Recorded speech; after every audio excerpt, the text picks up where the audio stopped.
por falta de conhecimento revelado, tem muita gente esperando para agora o aparecimento das duas testemunhas de Apocalipse 11, como se já não estivesse faltando mais nada para essas testemunhas aparecerem em Israel.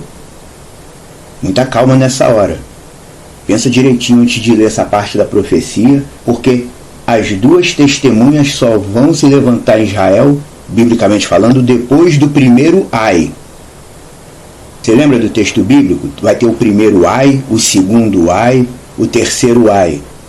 As duas testemunhas no texto bíblico só surgem depois do primeiro ai. E o primeiro ai ainda não aconteceu. Na verdade, esse momento das duas testemunhas em Israel já faz parte do segundo ai, que é o que a gente vê no texto, enquanto que o primeiro ainda nem aconteceu.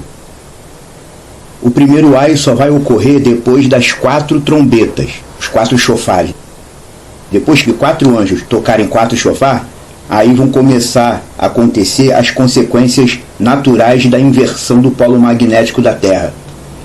Você já ouviu falar disso? A maioria dos cristãos ainda não ouviu falar nisso, ou não entende. A ciência atual já sabe o que é isso, inversão do polo magnético da Terra. Isso é um evento natural que está para acontecer, e essa ciência atual sabe disso.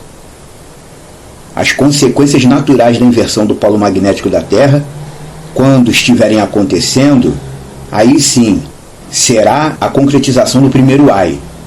E as duas testemunhas só se levantam em Israel depois, no segundo ai.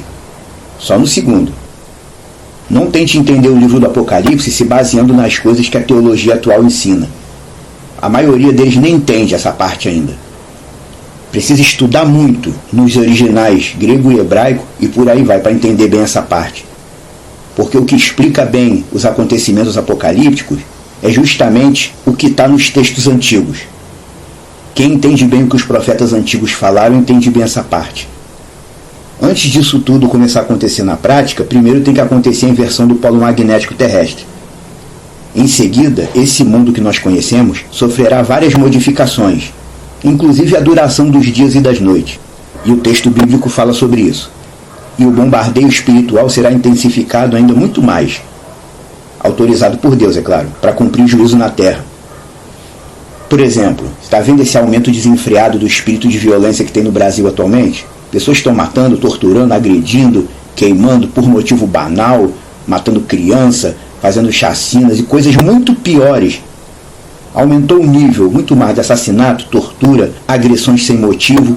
Isso tudo é espiritual. Repito, isso tudo é espiritual. Isso é uma amostra grátis do que está por vir no futuro, nos dias da quinta trombeta. Não pense que esse juízo de Deus é cruel demais para ser verdade. Ah, porque se Deus é bom não pode ter um juízo tão cruel? Se você pensa assim é porque você ainda não entendeu a Bíblia. Você não sabe o quanto o pecado desagrada ao Deus eterno, Yah.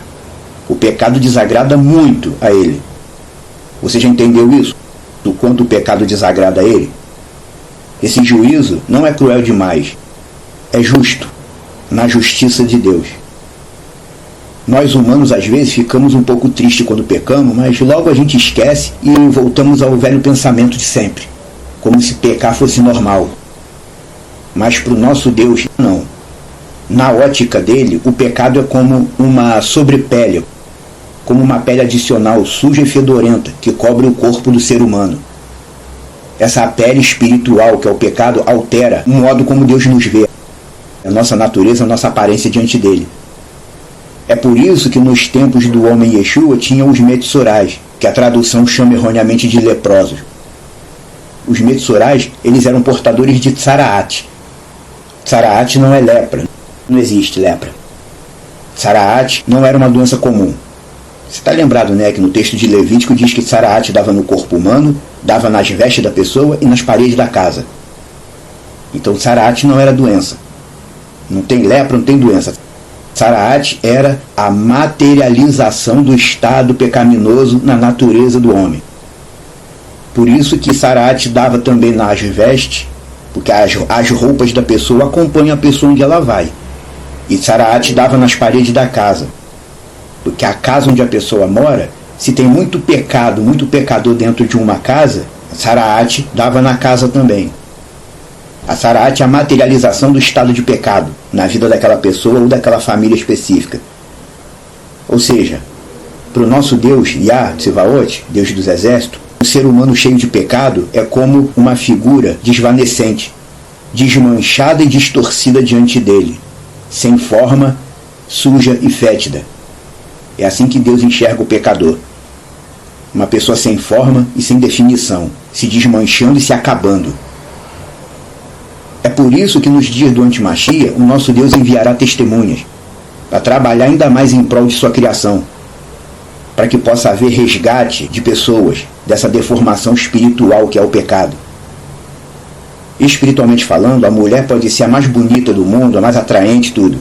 Se ela tem uma medida de pecado muito alta, Deus vê essa mulher como, digamos assim, um monstro deformado. Visão espiritual a respeito do pecado. Você entende o quanto o pecado irrita a Deus e desagrada a Ele? As pessoas desse período da história irão se sentir incomodadas com as testemunhas e vão ficar irritadas de tanto ouvir palavra, pregação, palavra de retidão. Apocalipse 11:10 diz que quando as testemunhas forem mortas, o povo vai se alegrar. Vê só o nível que vai chegar de pecaminosidade na terra. As testemunhas vão aparecer no meio do pecado, pregando retidão e coisa correta. Eles vão ser mortos e o povo vai se alegrar com a morte deles. Nessa altura da vida, os habitantes da terra vão estar tão integrados à nova ordem mundial e ao seu rei, o falso Messias, que tudo que diz respeito ao Deus da Bíblia vai causar só raiva e irritação. Tudo isso está profetizado e vai acontecer. As testemunhas vão ser mortas, ficarão expostas, e o povo vai festejar, se alegrar, zombar, vão trocar presente, vão beber, vão comemorar a morte das testemunhas. Mas assim que as testemunhas forem ressuscitadas diante de todo mundo, diz o texto profético que um terremoto vai aparecer e vai acabar com a alegria dos pecadores. E depois disso o texto diz, passou o segundo ai. Você achou pouco? A partir desse evento ainda tem muito mais punição para os ímpios. Todas elas merecidas.